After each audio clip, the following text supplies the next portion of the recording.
Selamat pagi anak-anak ibu kelas 7. Apa kabar pagi ini? Semoga kita tetap sehat dan dalam lindungan yang Maha Kuasa. Ingat, di masa pandemi ini kalian harus tetap menjaga kesehatan, kurangi intensitas, keluar rumah kalau tidak perlu, tetap di rumah. Baik, pertemuan sebelumnya kita sudah masuk materi teks prosedur, di mana pertemuan sebelumnya kita masuk materi mengidentifikasi informasi dari teks prosedur. Nah, Ibu luruskan sedikit.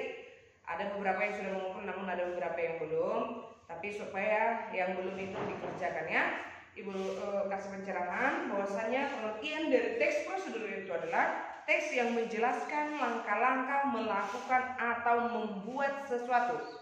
Ingat sekali lagi, teks prosedur adalah teks yang menjelaskan langkah-langkah, ingat, langkah-langkah membuat atau melakukan sesuatu.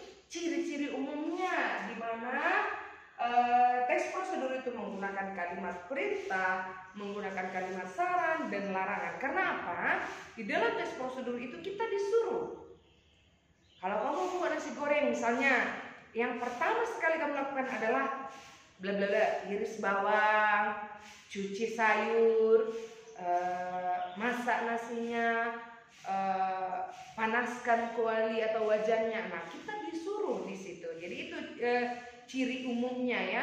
Ciri umum dari prosedur itu memuat perintah untuk kita sebagai pembaca untuk melakukan seperti apa yang dimuat di dalam teks prosedur, seperti itu ya, supaya apa yang mau kita capai, apa yang mau kita buat itu bisa menghasilkan yang baik. Kita harus mengikuti perintah yang diberikan, seperti itu kira-kira. Nah, prosedur itu ada dua, ada prosedur sederhana, ada kompleks. Nah, yang sederhana itu biasanya dia melakukan sesuatu. Nah, prosedur tadi kan teks yang menjelaskan cara-cara atau langkah-langkah melakukan atau membuat sesuatu. Melakukan itu misalnya menggunakan seragam ya. Yang pertama sekali buka kancingnya, lalu masukkan lengan kanan, lengan kiri dipakaikan, lalu dikancing. Seperti itu kira-kira. Atau cara mengikat rambut atau cara bermakeup itu melakukan. Nah, prosedur yang kedua yaitu prosedur kompleks, di mana dia membutuhkan alat dan bahan ya. Ingat ciri-cirinya. Kalau prosedur kompleks itu prosedur yang ciri-cirinya itu menggunakan alat dan bahan. Kalau misalnya sederhana kan tak perlu alat dan bahan, langsung melakukan sesuatu itu tak perlu menggunakan bahan. Tetapi prosedur kompleks itu namanya kompleks, artinya sudah sempurna. Dia memerlukan alat dan bahan. Dan misalnya prosedur membuat nasi goreng. Nah, seperti itu ya. Jadi membuat nasi goreng, terus tujuannya apa? Kita membuat nasi goreng yang enak. Lalu alat dan bahannya, alatnya misalnya kompor, wajan, talenan, pisau dan lain-lain. Untuk bahannya misalnya nasi, cabai, bawang, sayur dan lain-lain, seperti itu kira-kira ya. Jadi prosedur kedua ada kompleks, ada sederhana. Kalau sederhana itu melakukan sesuatu, kalau yang kompleks membuat sesuatu, maka dia membutuhkan alat dan bahan. Oke, baik, itu sedikit pencerahan dari mengidentifikasi informasi teks prosedur. Sekarang kita lanjut ke menelaah struktur dan unsur kebahasan teks prosedur. Struktur dari teks prosedur itu ada 4. Yang pertama judul, yang kedua tujuan, yang ketiga alat dan bahan, dan yang keempat langkah-langkah. Yang pertama itu judul ya, nama dari sebuah teks prosedur yang mau kita buat. Misalnya membuat nasi goreng. Nah, itu dia, itu judulnya. Ya, kalau judulnya membuat nasi goreng, tentu yang dimaksud nasi goreng ya, bukan mie goreng. Lalu yang kedua, tujuan apa yang hendak dicapai? Tadi judulnya cara membuat nasi goreng enak, gurih dan nikmat. Apa yang mau dicapai? Ya, kita mau membuat nasi goreng yang enak, gurih, nikmat, seperti itu. Nah, alat dan bahan yang digunakan, benda-benda yang digunakan untuk mencapai tujuan tadi. Tujuannya tadi apa? Membuat nasi goreng nikmat, gurih dan lezat, apalah tadi itu. Nah, apa benda-benda yang kita perlukan? Ya, pastinya kalau membuat nasi goreng ya kita membutuhkan nasi. Jangan beras ya.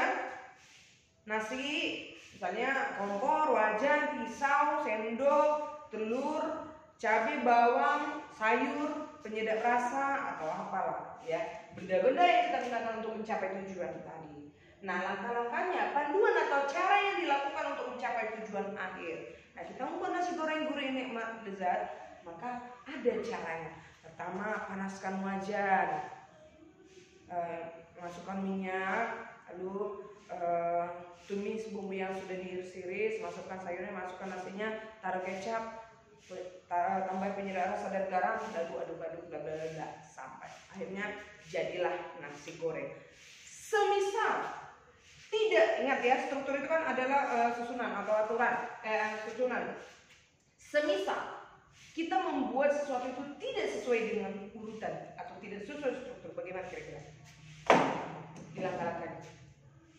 Misalnya pecahkan telur, masukkan cabai, masukkan bawang, masukkan sayur, baru masukkan minyak goreng. Gimana kira-kira? Apa yang akan terjadi nantinya?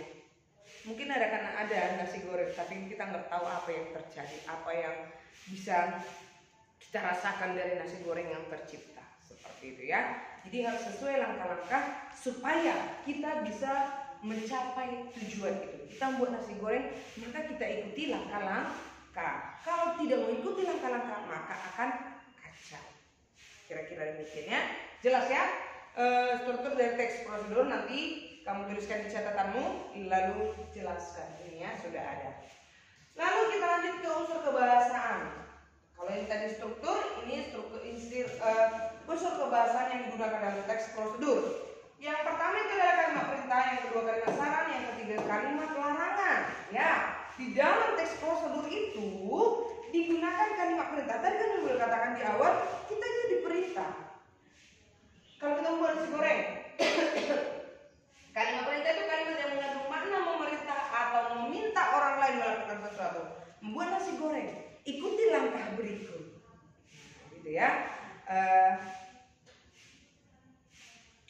Yang pertama, panaskan wajan, lalu iris bawang, masukkan minyak. Kan disuruh kita masukkan, iris, panaskan. Nah, itu perintah. Nah, itulah ciri-cirinya yang kebahasaan yang digunakan dalam teks prosedur, memuat kalimat perintah. Yang kedua, kalimat saran, kalimat yang berisi masukan untuk menyelesaikan suatu masalah. Kalau kamu mau rasanya lebih pedas, kamu boleh menambah cabenya lebih banyak lagi ya, sesuai selera lah. Kalau saya sih menambahkannya hanya 2 biji saja, karena saya tidak begitu suka yang pedas. Itu saran. Kalau mau lakukan, kalau nggak mau nggak usah, kan gitu. Ya, sesuai selera. Kalau saya tambahkan sekian banyak. Kalau kamu suka yang pedas, boleh tambah lebih banyak lagi cabenya. Nah, kira-kira seperti itu kalimat saran. Lalu yang ketiga ada kalimat larangan. Kalimat larangan kalimat yang digunakan untuk menyampaikan larangan untuk tidak melakukan sesuatu. Ini sifatnya negatif ya. Kalau namanya larangan, jangan, ya, jangan, tidak, seperti itu.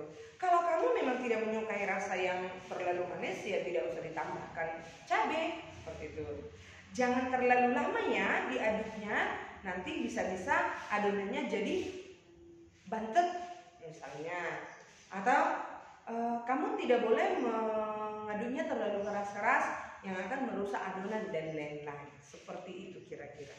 Oke, baik. Ibu rasa cukup untuk penjelasan mengenai struktur dan unsur kebahasaan teks prosedur. Silakan kamu catat strukturnya dan ciri kebahasaan yang digunakan dalam teks prosedur. Nah, di pertemuan berikutnya kita akan masuk materi, yaitu di mana kamu akan membuat sebuah teks prosedur. Nah, bagaimana membuat sebuah teks prosedur? Yang pastinya kamu harus membuat atau melakukan sesuatu. Misalnya kamu buat nasi goreng, lalu apa yang kamu lakukan? Kamu buat atau kamu sajikan dalam sebuah teks. Maka siap-siap ya, pelajari tentang teks prosedur. Kita lanjut pertemuan berikutnya. Jangan lupa bahagia dan jangan lupa tersenyum. Selamat pagi.